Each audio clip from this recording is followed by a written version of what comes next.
आपण पाहतात RZ24 Marathi news. आपली माती आपली माणसे. 12/12/2025 रोजी प्रहार दिव्यांग क्रांती संघटना नाशिक महाराष्ट्रात एकाच दिवशी एकाच वेळी सर्व जिल्हाधिकारी कार्यालयावर धरणे आंदोलन देण्यात आले. प्रहार दिव्यांग क्रांती संघटना नाशिक याच्या धरणे आंदोलनात प्रमुख मागण्या करण्यात आल्या. 1.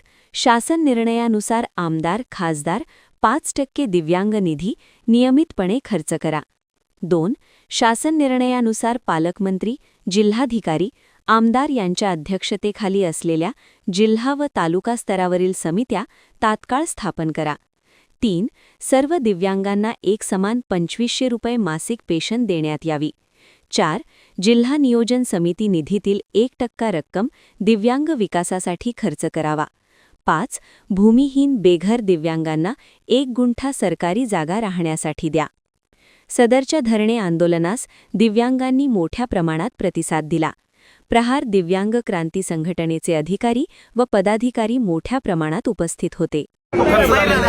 शिवाय मागच्या काळामध्ये आंदोलनानंतर बच्चूभाऊ कडू यांनी एक शासन निर्णय शासनाकडून पारित करून घेतला. काय का दिव्यांगाचं पेन्शन जे 1500 होतं ते 2500 झालं पाहिजे. मान्यही झालं, मंजूरही झालं.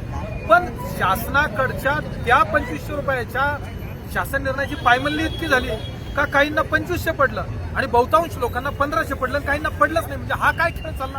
हा पोरखेळ मांडला, हा मांडला कोणी? हे बिलं बनवणारे बाबू कोण आहे? हे सगळं इथं निदर्शनास यावं.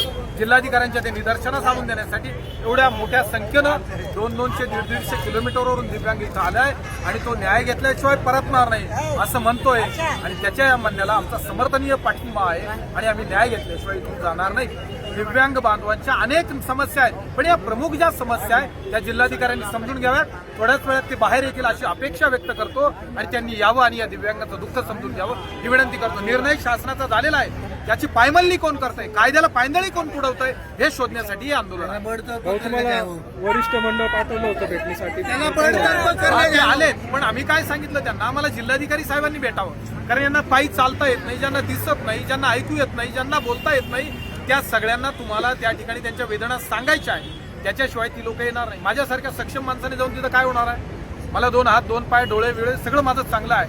ज्यांचं चांगलं नाही त्यांचं काय करायचं? त्यांच्यासाठी इथं या, 2 शब्द त्यांच्याशी बोला. आणि कोण आहेत ते जे शुक्राचार्य कोण बसले आहेत? 1500च बिल का पाठवलं? शासनानं सांगितलं होतं 2500, त्याच्या नावानं 2500चं का आलं नाही? त्याला पडले का नाही? हे सगळं शोधायचं. ते आमदार खासदार शोधा ज्यांनी यांना या निर्णयाची पायमल्ली केली. 30 लाख रुपये खर्च करायला काय झालं?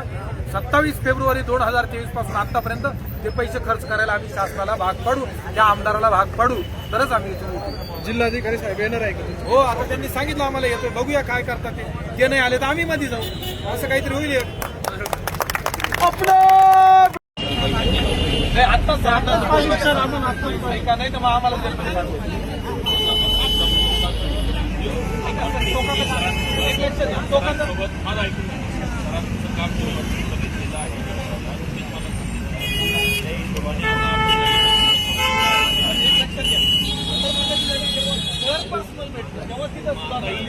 आता सर जर पर्सनल भेटले तरच सुधारणा.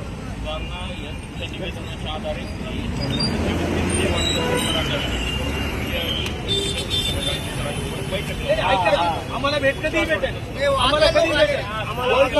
गोल्ठाणून आलेला कधी भेटेल? गोल्ठाण शेवटचं टोक.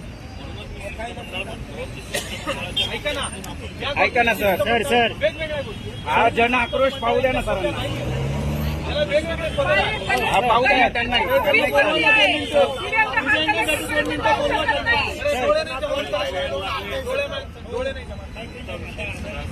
सर जिल्ह्याच्या कानाकोपऱ्यातून लोक आले सर, परत नाही. आपल्या परिसरातील बातम्यांसाठी संपर्क करा.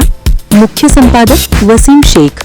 मोबाईल 8149797961. बातम्या आवडल्यास लाईक करा, कॉमेंट करा आणि सबस्क्राईब करायला विसरू नका.